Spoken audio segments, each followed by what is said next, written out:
പ്രതീക്ഷ Indian association Kerala Kuwait Christmas new year പരിപാടികൾ സംഘടിപ്പിച്ചു. സാൽമിയയിലുള്ള ഹാർമണി ഹാളിൽ വെച്ചാണ് പരിപാടി സംഘടിപ്പിച്ചത്.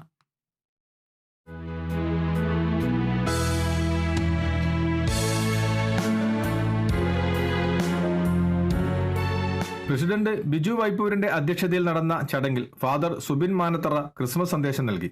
സെക്രട്ടറി ജോഷി വർഗീസ് സ്വാഗതവും ചെയർമാൻ മനോജ് കോന്നി, കോർഡിനേറ്റർ ബിജു പാലോഡ് എന്നിവർ സംഘടനയുടെ പ്രവർത്തനങ്ങളും വിശദീകരിച്ചു. Media convener Nizam Kadakkal, vice president Gracy Joyin, secretary Jisha Biju, joint treasurer Beena Binu, programme convener Rijoy Thomas, programme coordinator Shandy John എന്നിവർ ആശംസകൾ അറിയിച്ചു. പ്രതീക്ഷ കുടുംബത്തിലെ വിവിധ യൂണിറ്റുകൾ അവതരിപ്പിച്ച കലാപരിപാടികൾ ചടങ്ങിന് മാറ്റുകൂട്ടി. ഷീബ ബേബി പ്രോഗ്രാം നിയന്ത്രിച്ചു. സംഘടനാ ട്രഷറർ മാത്യു പി ജോൺ നന്ദിയും അറിയിച്ചു.